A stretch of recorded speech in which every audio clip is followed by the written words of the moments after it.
Hey guys, how's it going? I thought I would talk to you guys about what's on my mind. If you notice, my window is closed because this is take 2, and I got real tired of looking at my neighbors. I got tired of seeing them walk past, and I know they must see me. I got a light on here, I don't know. So I closed the window. I just want some privacy. I don't want distractions.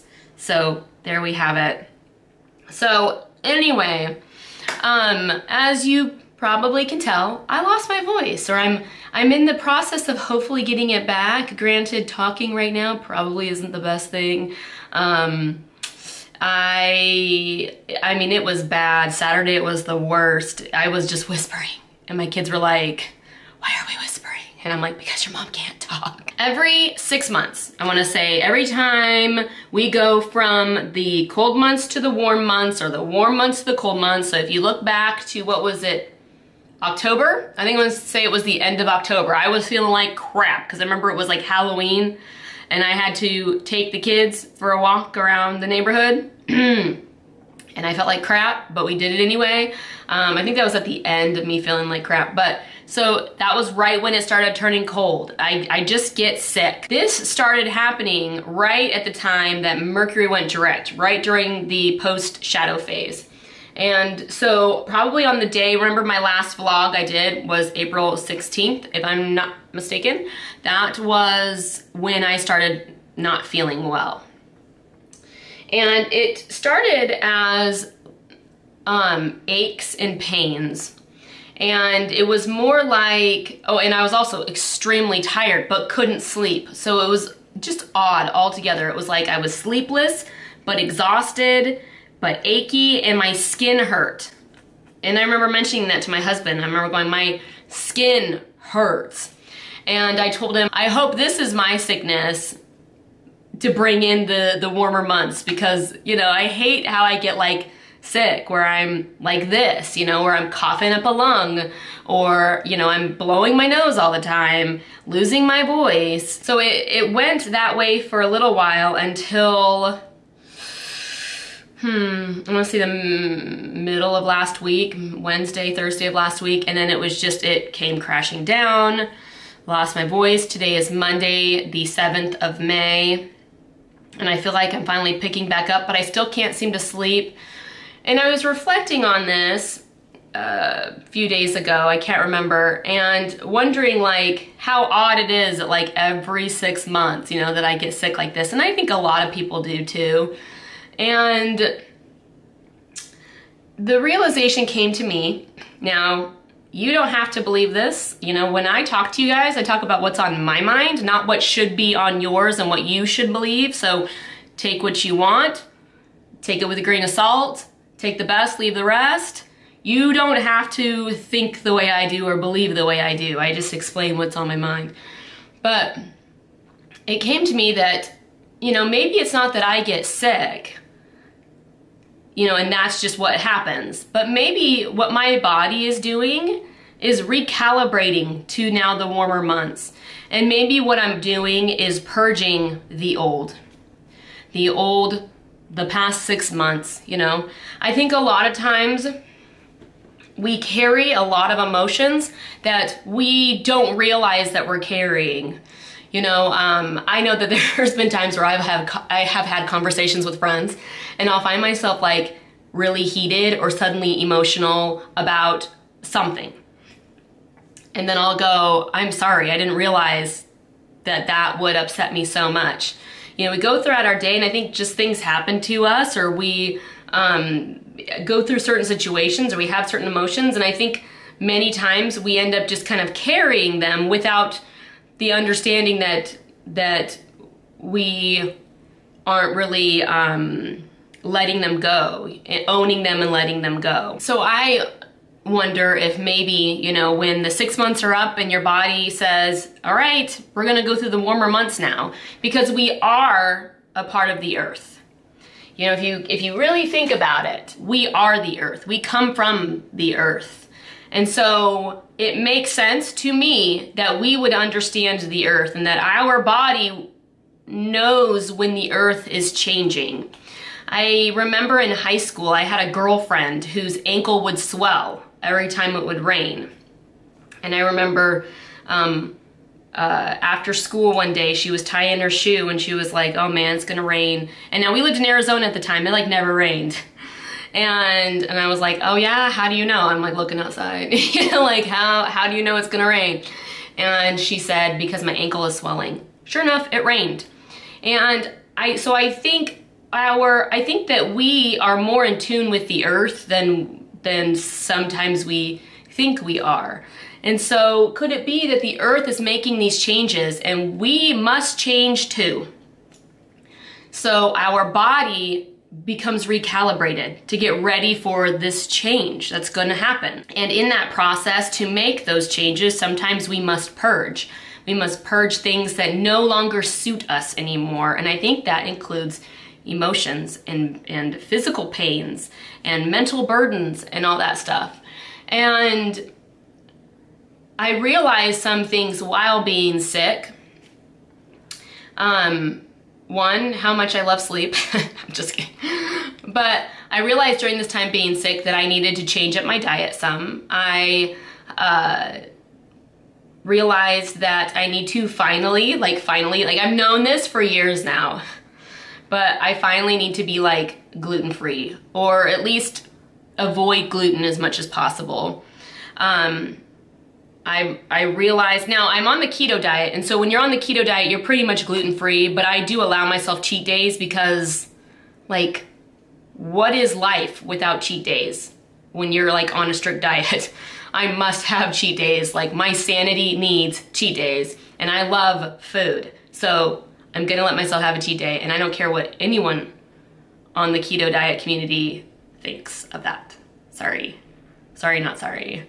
So I realized that during my cheat days, of course, I'd eat like a ton of gluten because like all of my favorite snacks have gluten in them. Like, hi, macaroni and cheese, how are you doing? My favorite cereal, one of my favorite cereals, has gluten in it. My other two favorite cereals don't, thank goodness. You know, it could be the whole conglomeration of having dairy, gluten, and sugar, and that was what was making me feel so horrible the next day. But it was getting so bad that I would wake up the next day exhausted. My eyes hurt, my eyes felt sticky, so I'd have to wear glasses. My joints hurt, my head hurt so bad. I felt bloated. It's like no matter how much caffeine I took to like wake me up, I would end up like sleeping all day.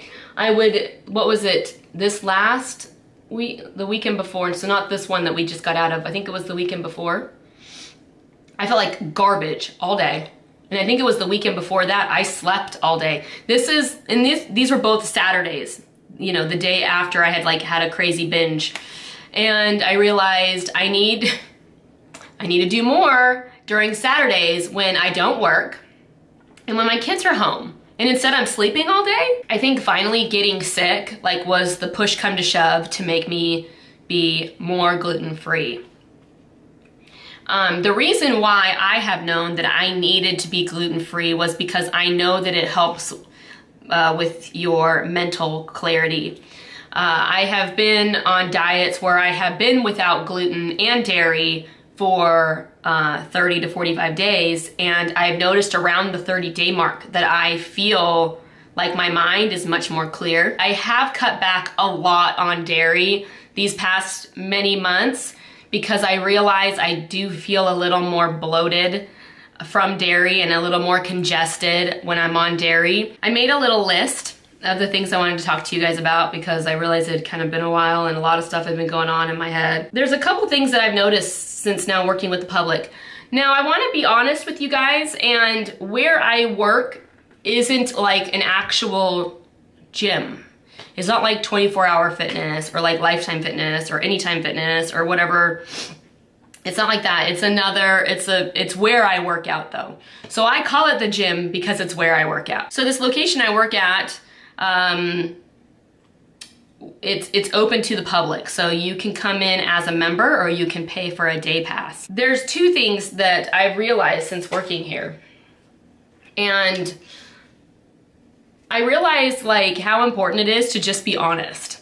And it frustrates me when people try to smuggle themselves into the building or smuggle their kids into the building without paying.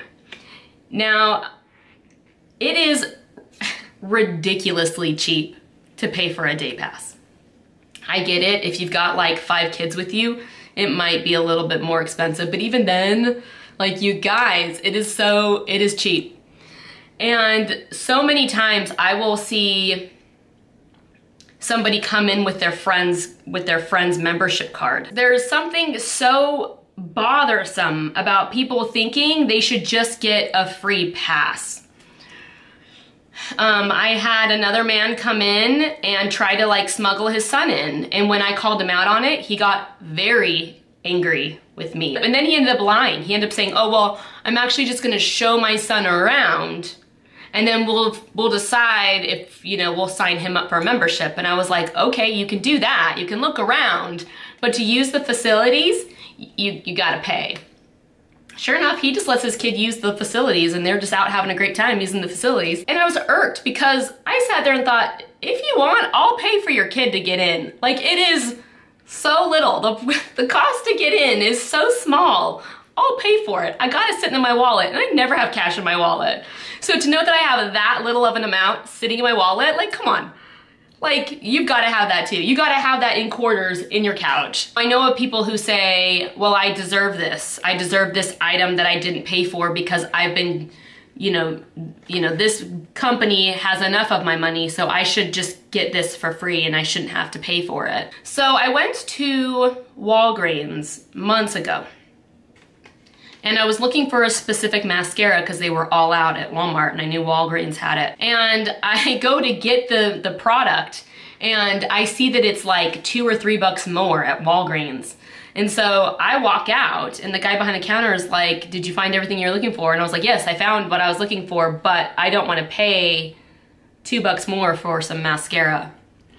And he said, oh, he says, the reason why we do that is because so many people come in and steal the makeup that we have to mark it up so we can get our money back. So you see, when you think you, this is gonna sound mean, when you think you have some sense of entitlement to not pay for things, you're actually making it worse for the rest of us.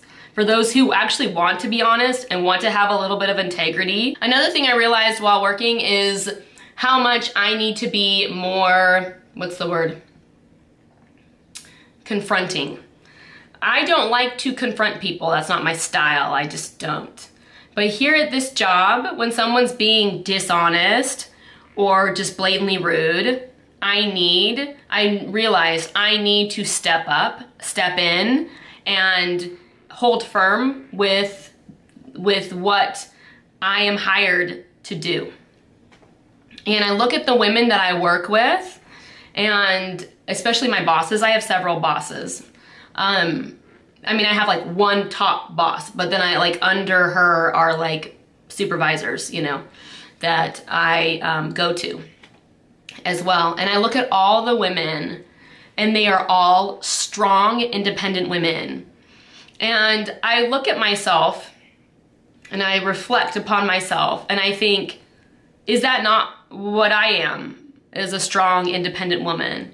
So why then do I shirk when it comes to confronting people when they're doing dishonest or harmful things? I will be there when my supervisor says, hey, I need you to go do this, that I'll go do it, and I won't be like, well, I don't know, man. I don't know if I want to do that. I don't want that person to get mad at me. What I also love about these women is that they are unapologetically them.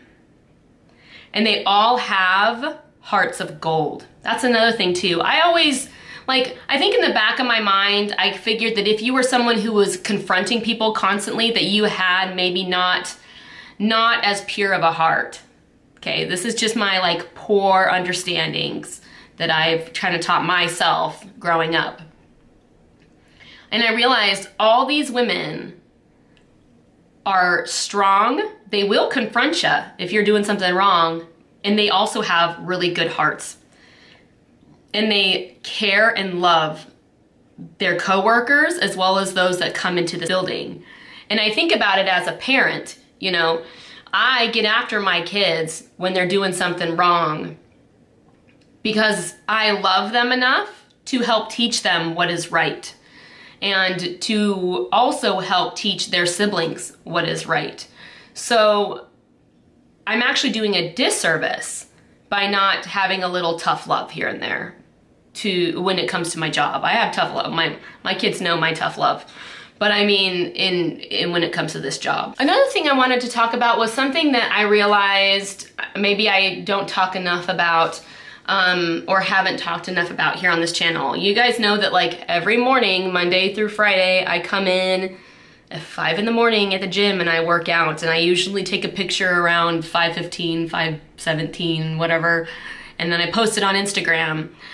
Side note, I am considering possibly going to the gym on Saturdays because I feel like I'm so lazy on Saturday that if I were to get my booty up out of bed and get to the gym when it opens, that maybe I'll have a more productive day. I realize that to be good at anything takes time.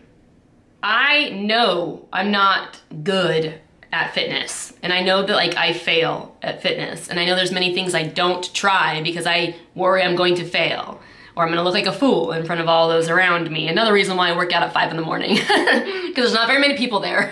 But I have friends who have mentioned that they don't wanna go to a gym, or they don't wanna do this diet, or they don't wanna do something that's maybe pushing their limits a little bit because they already want to be good at it, you know, or they already want to have their body adjusted to a new diet. And I know many people who are switching up their diets or are constantly trying to find that right diet, you know, and I have been one of them, and I finally feel like keto is it for me. Granted, I'm kind of an intuitive eater / keto diet-er. So many people are like, well, if only I could like not like sugar, or if only I could not like chocolate, or if only I could not like carbs, if only I could not like, you know, whatever it is, like pick your poison, the one thing that like is your crutch, the one thing that like triggers you to suddenly eat absolutely unhealthy. You know, the thing is that takes time. It takes time to realize, you know what?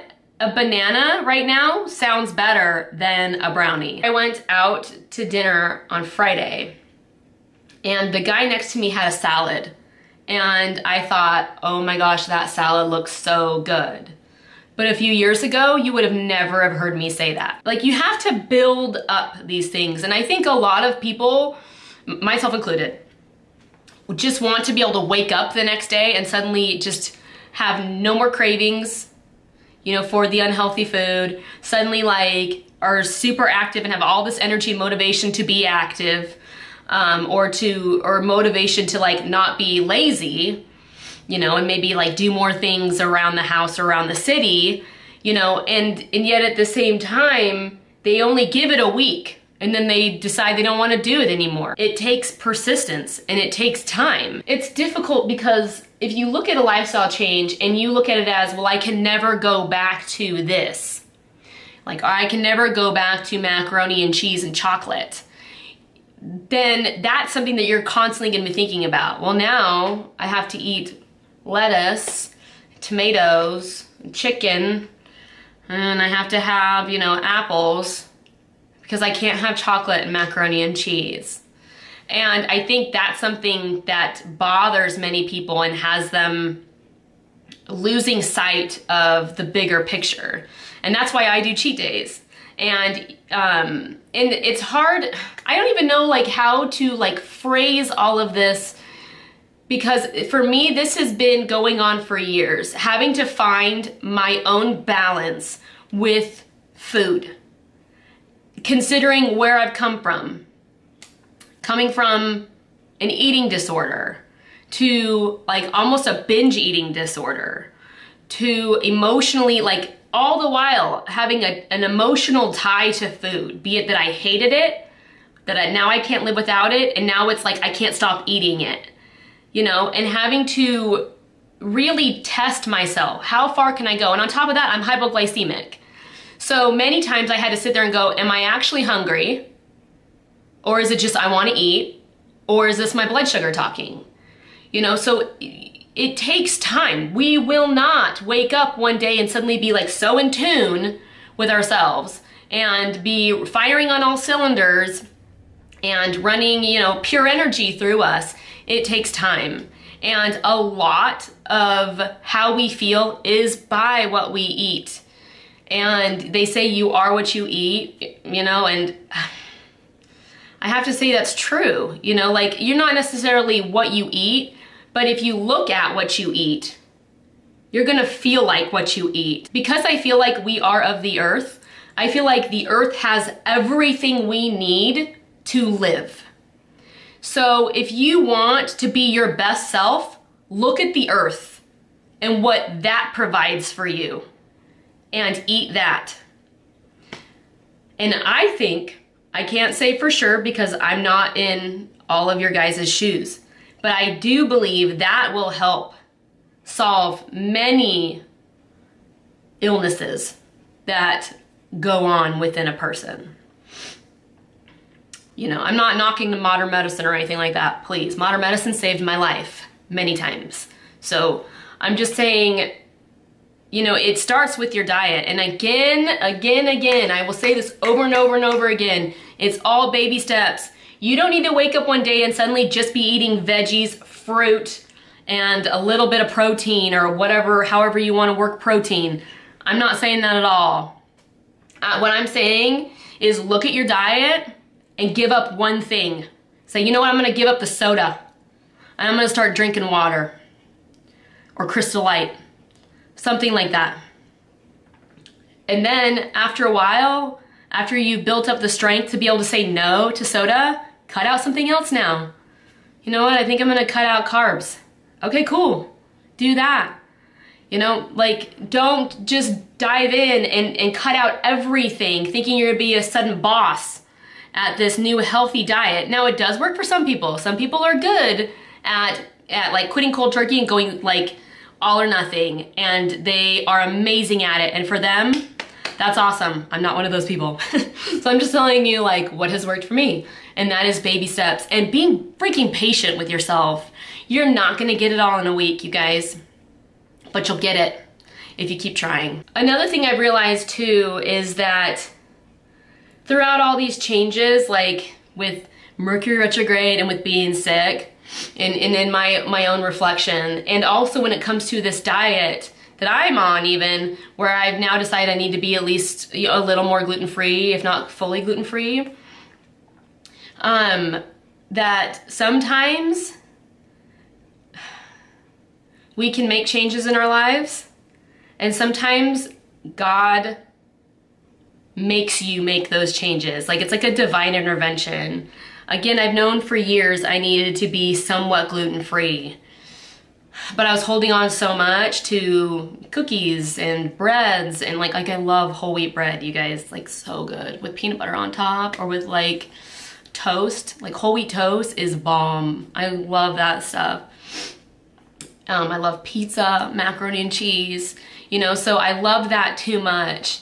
But I had to get like sick to where I was, and then something just clicked. And I thought, you know what, I can't do this anymore for my health. My body is telling me no more.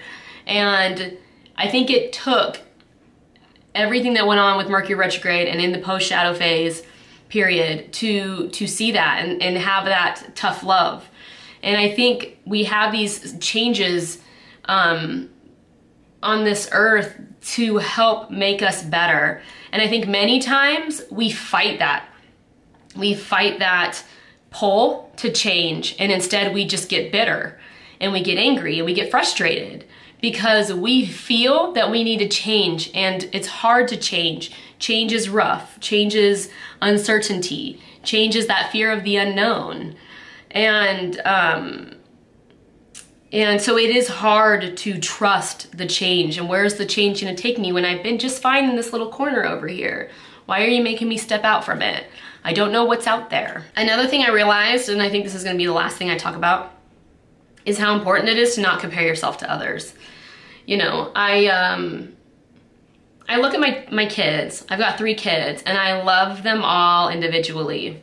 And the vibration of love that I hold for one is different than what I hold for the other, because they're 3 different beings.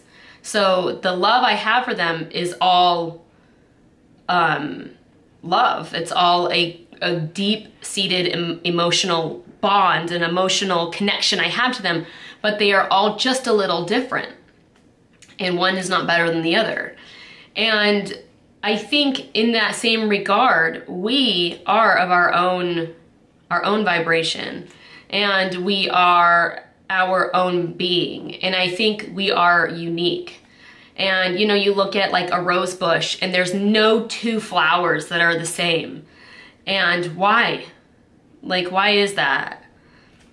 You know, I mean, like, I'm honestly curious. Why aren't any two the same? You look at anything in this world and like, there's nothing that's like really the same. You know, like you could have two trees next to each other and they could look similar, but they won't be exactly the same. And I realized, you know, in talking about tough love, you know, I work at the gym and I was working with my two coworkers. And one of them has studied fitness. And there's one gal that comes in who is like gorgeous in every way. Like, in my opinion, she has like the perfect body. But anyways, as she was walking out, I turn to my coworker and I say, because he's the fitness guy, because I've asked him some other things regarding fitness. I'm like, hey, I need help with this part of my body. What do I do? And he'll say, okay, well, you need to do this and this. And I'm like, okay, I'll do that, you know.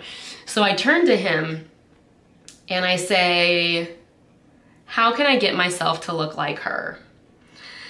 And I'm just like watching her walk out, and I'm thinking he's gonna say, well, you should probably do this. She probably has this kind of a diet. You know, maybe do this instead of this one thing that you're doing, you know, whatever. And I'm just looking at her when I realize I'm not hearing anything from him. He looks over at my other coworker and he looks at me and he goes, you know, we're kind of in this boat that you're doing good the way you are. And you're doing really good where you are. And he said, kind of to the point of, don't you remember where you've come from? Why are you comparing yourself to someone else and wanting to be someone else and to look like someone else? And it really was something I needed to hear. And it was something that I feel like a lot of us need to hear. That we aren't here to look like, you know, like her, like him, you know. I think we are here to be us and to be the best representation of us. And it was another one of those tough love, kick in the pants kind of scenarios that helped me see that I need to quit comparing myself to others and to only just try to be my own best. So that's it. That's all that's on my mind. I hope you guys are doing well. And remember, you guys are great. You guys are great as you are. And listen within and know within. We are spiritual beings going through a human experience, or we are energetic beings going through a human experience. We are within us pure intelligence. I think our souls are freaking old, thousands upon thousands upon thousands of years old. And we are unique and we have our own energetic stamp on this earth. We are not to be at the same vibration as someone else. We are to vibrate in our own way. And in that way, we can raise the vibration of others and help them see that they need to vibrate at their own vibration. And I just feel so sad. Like, and of course here I was doing the same thing, comparing myself to someone else. But I always try to keep my heart pure. I just was comparing my body, that's all, you know. My body's been through a lot. And, you know, and it's hard to not look at myself in the mirror and wish some things away, you know. But that's the nature of the beast, and that's something I must overcome, and I must be more body positive about myself. So just know that you are perfect as you are, and that you are meant to be you. You're not meant to be anyone else. You know, be the best person that you can be. And in turn, that will help others become the best person they can be. So anyways, that's it. I'll talk to you guys later. Catch you on the flip. Bye.